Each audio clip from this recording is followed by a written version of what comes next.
I just got to sit here and the car basically drives itself. All I got to do is show up at the church and I'll be happy. And there you are. And you're on the bridge to total freedom. To total freedom. Yeah, they free you from yourself. That's one of the brutally ironic things about Scientology when they have a slogan called "Think for Yourself." Yeah. And you find yourself thinking exactly what Scientology wants you to think, it seems. No, but you're doing it yourself. That's why it's pretty good. I mean, it's really insidious. It's quite, it's so bold and bald-faced that, you know, you just would never suspect it. You know? It's another, reminds me, you remember those, I used to smoke cigarettes. And so I was smoking cigarettes and I wanted to quit and I couldn't quit and I'm smoking. And then these new cigarettes came out from American Spirits. And I say, and they're supposed to be all natural, right? And the fucking thing on it, it said addictive free. And I said, bullshit. So I start smoking and I'm down to like 2 cigarettes a day. And I'm like fucking disseminating the shit out of these things. They're the best cigarettes in the world. And I'm telling everybody, these are addictive free. I'm hardly smoking at all. I say, look, it's addictive free. It says, that's not, it says additive free. I went right back to a pack a day. So it's the same kind of, you know what I'm saying? It's you know, you're playing the game by yourself. It's a mental. Well, I don't think it's fair to say by yourself, because it seems like this entire structure of Scientology has been built to funnel you onto the bridge and keep you on the bridge. Yes, yes, and those people that I suspect, again, I'm not an expert, and this is some of the things. This is one of the things that I can't fully confront yet. I can say that, in my opinion, that the lion's share, at least. Well over 99% of your Sea Org people are the truest of the true believers, okay? So they are really there they're trying to help you, and they'll not take no for an answer. It's like, you know, your son wants to touch the stove, and, you know, you're willing to physically stop him, even though he's sure that he wants to see that beautiful blue thing that's dancing there and touch it, right? And maybe even put his hair in it or something, you know what I mean? He doesn't know what fire is. They are willing to give their lives practically to keep you on the bridge, because this is for your own good. So, but they are doing it. That's just one individual, and that individual is doing his job. There's not a lot of them that need to be told to get up in the morning.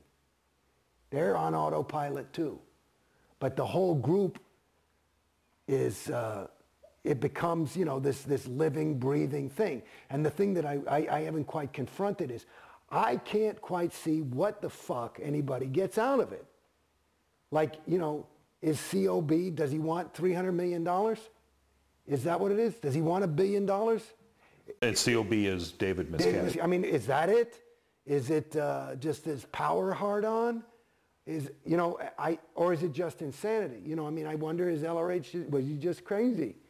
You know, there are people, maybe he was an SP, you know, whatever. But I don't know. I mean, the jury's out for me. I haven't, like I said, I can't confirm. I don't see what the fucking, like, if I wanted money, I know for me, if I wanted $1 billion or something like that, I couldn't do that.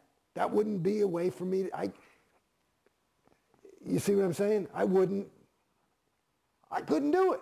I'd probably kill myself. You know what I mean? I just couldn't live with myself like that. I certainly couldn't look my son in the eye. You know what I mean? But that's me. And maybe that's me PTS. Maybe I'm fucked up. Maybe that's my conscience, whatever the fuck that is.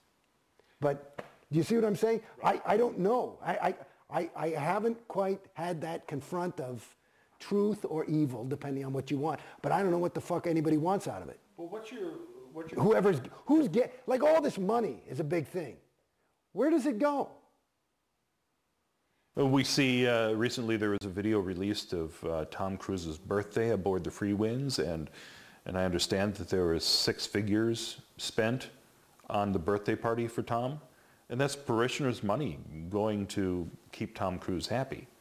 Well, they figure that's worth it. You know, according to him, he brings in just him being Tom Cruise, per their viewpoint, he probably brings in $100,000 a day for this church in terms of interest and positive public relations, and you know, so 6 figures ain't dick.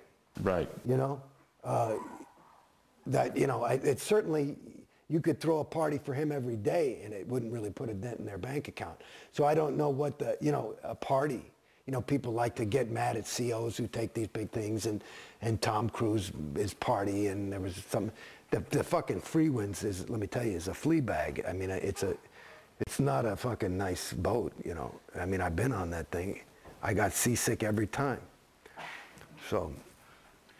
But speaking of Tom Cruise, you were talking earlier about your identity being stripped and being replaced with that of Scientologist, and certainly you can see that in Tom Cruise and in well, I the mean, recent I can't speak videotape for Tom that was Cruise. released.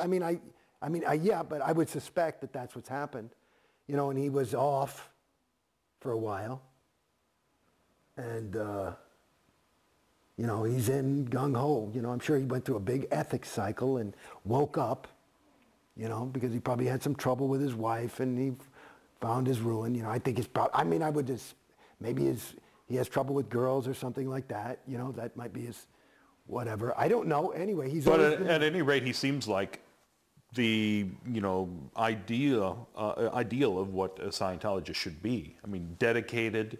Well, I was in there. You know, COB called me the poster boy for Scientology. I was as gung-ho as you could get.